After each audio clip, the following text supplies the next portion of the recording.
galatoomaa ani moodel seenaa jedhama warra nan beekneef akkasuma obboleettii Dr. Awwal Alooti.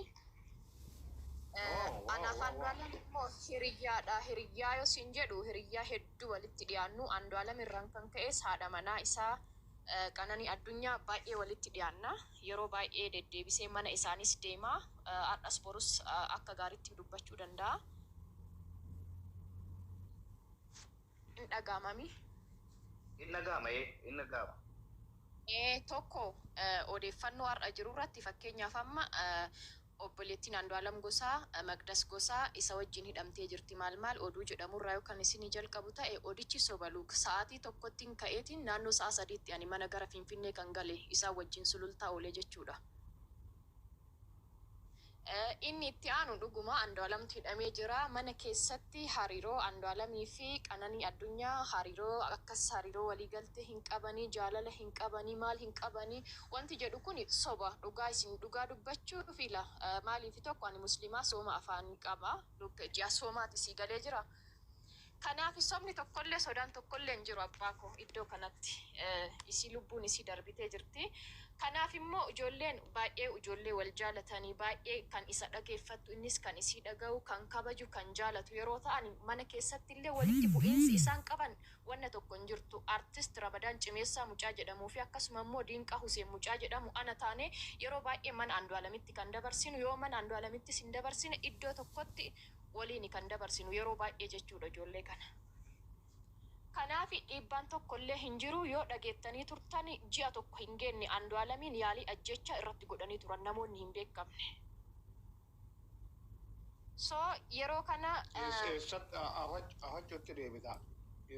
Wanti kun miidiyaa irratti akkamitti nun nageenye akkamitti nun dubbanne eessatti irratti no miidiyaa irratti hin baane dhimma baasuu fi hin barbaannetu ture. Wanta kana yoo kan soba isinitti fakkaatu ta'e fakkeenyaaf wanta dhimma kana amma fixuudhaaf deemutti jirra. Adeemsa qaba dhimmichi wanta ol hin baasneeftu jira. Tokko inni hin barbaanne wantichi akka bahu.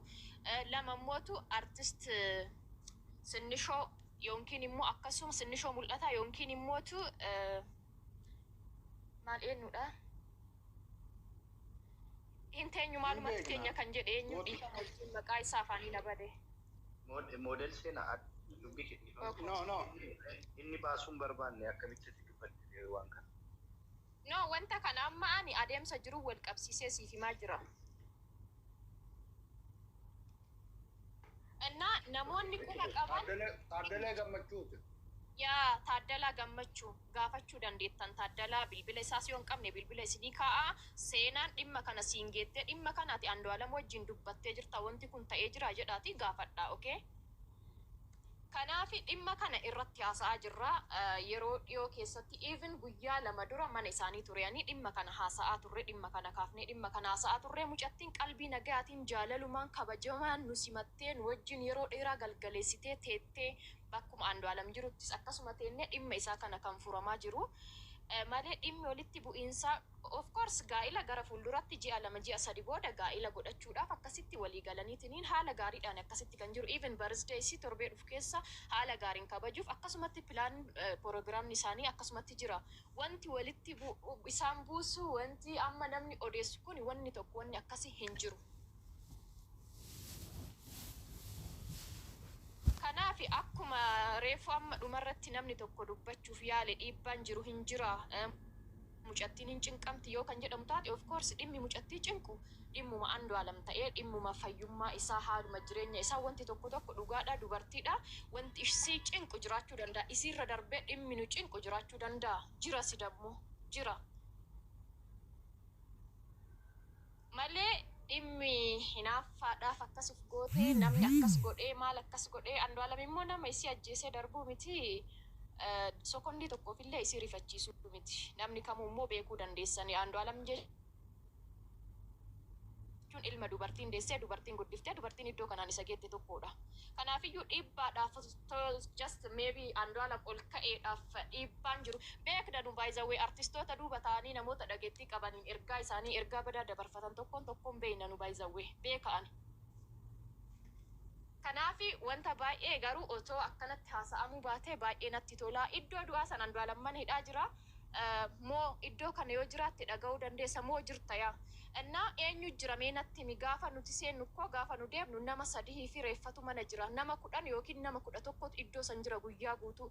Artistiin hundii fi namni hundi isaa ka akkanatti miidiyaa irraa girrisee haasa'u kun hundi iddoo sammaa dhaqee dhaabbatee maatiin Andu'aalam yookiin immoo mucattiin kun maatii Andu'aalamii maatiin isii maatii isaati maaliif dhaabbatanii iddoo sanitti taaziyaa kana maaliif hin taasisnes akka seeratti nuti Oromoodha miti wal qabna miti wal bira dhaabbanna miti model kana maaf hin taasisin maaf kijibu model ati amma akka walitti dhiyeenya qabdu akka dubbattutti okay du'a intala kanaa dhageesse akkuma dhageessaniin gara sanitti deemtanii gara sanitti gaafa deemtanii maal argitamee achirraa nutti himi eenyutu achi dhufe namoonni tokko dhugaadha namoonni tokko dhufanii jiran deemanii reeffa geggeessanii jiran milinik yeroo jirru milinikitti artistoota baay'ee jira even Galaanaan faanis jiranii jiru artistoonni baay'een gara sulultaa yeroo deemnu garuu namoota qubaan lakkaa'amantu gara sulultaan wajjin deeme daqiiqaa 10 achi dhaabbanne moosi argeen jira dhumarra jechuudhaani. Yeroon ba'u sa'a 11tti haadha manaa leencoo wajjin yeroon ba'u si argeetiin jira namni tokko achi dhaabbanne daqiiqaa 10 achi dhaabbanne kanaaf immoo eenyu argite mo'a jecha si argite mo'a ture yaa mo'a achi ture mo'aan achi ture even Maqdas dubbisee dhumarra baqqaa deebi'aa haala itti jiru itti himee yeroon darbu moo achi jira namni tokko artistiin tokko iddoo sana hin jiru artistii miti namootummaan normaaliin iddoo sana hin jiran jechuudha namni hin jiru iddoo sana. Okay galata garuu gaafa gara miidiyaa maalimi mo'aan beektaati ishii beekta mo'a ishii model seenaa beekta mo'a. Arruma nan beeka onlaayinis nan beeka har'a qaamaan argeen ture waliin dubbisnee dhumarratti. Waanuma tokko bakka.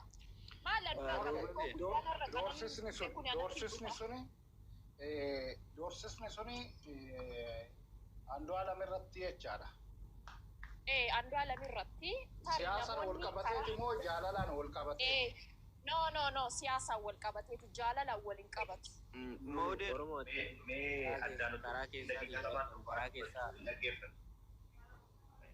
Okay, tullu waatu kun jechuu barbaada.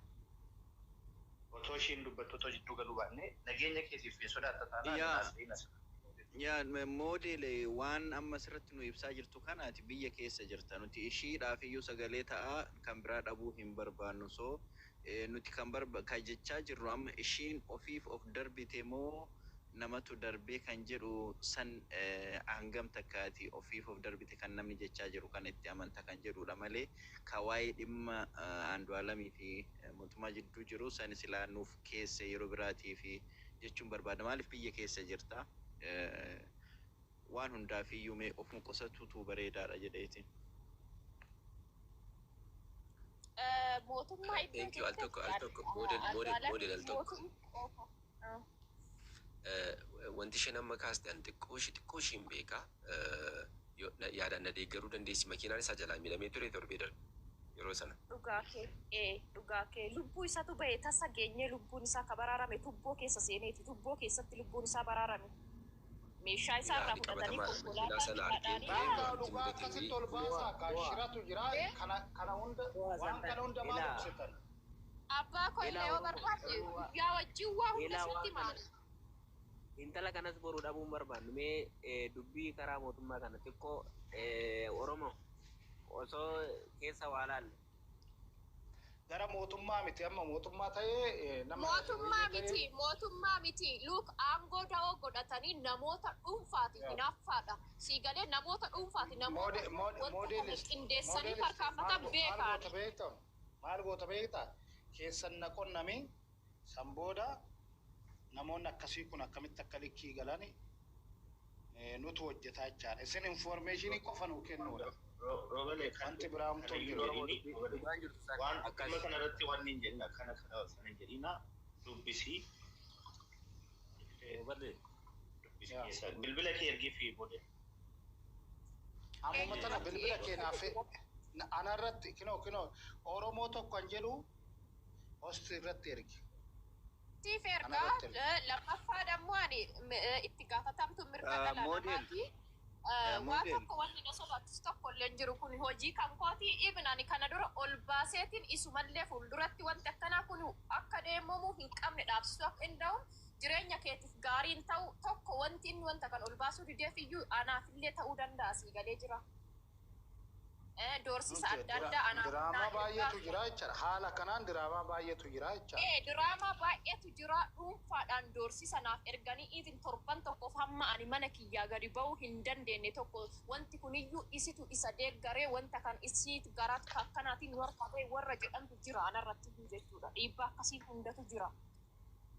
Okay. yaa moodele nuti ilaa ganamarraan gamma barbaadaa turrelleen isuma akkanaa kana ture namuma akka keetii kana itti dhiheenyaan waa'ee isaanii sirriitti beeku ture kan barbaadaa turre amma kun oduu qabatamaati waan qabatamaati wanni ammati nuuf sirriitti heerti kun jechuudha.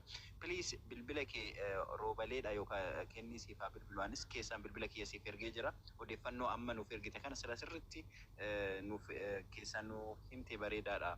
Roobalees qunnamuu dandeessa anas na qunnamuu dandeessa sirriitti waan kana irratti dalagna. Elias model kallattii biraadha waan tokko si gaafachuun barbaada naatoo siifin isa modelii mana lubbuu ishee rabbii toora qulqullootaa dhaabu egaa maqaa ishee yeroo hunda kaasuun hin oolu Andu'aalam akka lubbuu isheetti jaalatti Andu'aalam biraa dhabamuu isheetiin Andu'aalam waan gargaartu fakkaata of miidhuu isheetiin Andu'aalam gargaarti erga isaa dhibbatti ta'e akkas gootiitti yaadda. Yeroo tokko maal seeti haala jirurraa yeroo qananiin Andu'aalam dhaburra uf dhabu filannoo ofii gootee yeroo yaaddutu jira haala kanaan hin teettu haala kanaan akkana godhe jennee yeroo tokko yeroo teenyee gorsinu jira haasa'uma keessa wantoota tokkoon kaaftaniiti wanti akkanaa nu mudachuu danda'a maal kan jedhamu.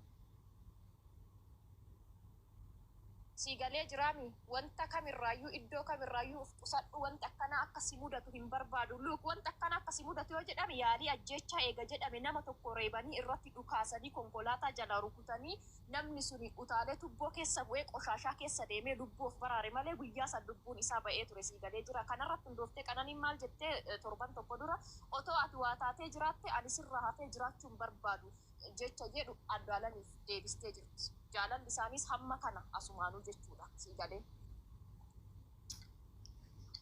Hamma kana ture dhugaan jiru kana ture wallaahi dhugaan jiru kana ture ijoollee lama qabaa wallaahi rabbiin guyyaa kana ijoollee kiyya ila hamaa irratti haa buusu wanti iddoon isaa walii qaban hammana ture. Andu'aalam qananii duuba jiraachuu nama hin barbaanne qananii Andu'aalam duuba nama jiraachuu hin barbaanne jaalala akkanaati kan isaan qaban bakka.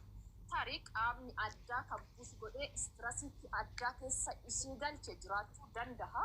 Sana kanuma wajjin ilaallu ta'a dhugaan jiru kana. Okay. Oro. Afachu si kennaa afachu. Isiniif kennaa afachu. Itti Like YTG gaafadhu meetu model seenaa sun dura YTG gaafadhu. TG'n beektaa seenoo. Ani yeroo kan hin beeku Luuk TG mucattii jedhamtu TG just TikTok kanarratti yeroo dura qananiin laayivii akkas faa gaggaltu isa tokko hin jira miti turee jira Luuk yoo tarii waggaa yookiin immoo ji'a 8 akkas dura yeroo sanatti dhuftee koomentii barreessitiifa haa yeroo wajjin jedhanii dhagaa tarii immoo akkas yeroo bilbilaanillee haasaan dubartii tokko osoo hin ta'in 2-3 akkas hiriyoota qabdi hinaasuuf hiriyoota wajjin yaaduma gaarii jechootuma gaarii walii deebisan kanaan alatti mana dhufanii hiriyaa dubartii qananii mana Andu'aalam keessatti an argee hin beeku. Yaagaa namoonni baay'een akka kaasaa jiranitti TG'n best friendii qananii akka taateedhaan isa akkasuma ishee hin beeku garuu immoo duratti toora TikTok ishee irratti akkuma maxxansite walii barreessaa akka turan teekstiiwwan garaagaraa dhoobdee turte sun egaa editingis ta'uu danda'a shooppitee dhufuus danda'a dhugaas ta'uu danda'a kan jedhu yaada namoota baay'eedha waan ta'eef sanarraa waan beektu yoo jiraate kan nu kaastuuf ture. Akkuma jedhame wantichi editingii ta'uu danda'a garuu mootu ila wanti jiru sababni isaallee qananii maal jetti beektaa yeroo baay'ee waan ergaa maatii isii kana waa'ee gaa'ilaa kana maal yeroo wanni jedhamu hin haasofna ana wajjin sirriitti haasofna beektaa hin kolfina anatu baay'ee namatti dhiyaata buna waliin danfisna yeroo achi deemu yoo isiin nyaata dalagde ani buna danfisa maal naan jetti bar jaarsummaa harargee naan jette libaanataa fi jimaa erganii haati yoo libaanata aarsite abbaan yoo jimaa hiike taate dubbiin taate waliin jenna sii galee jira.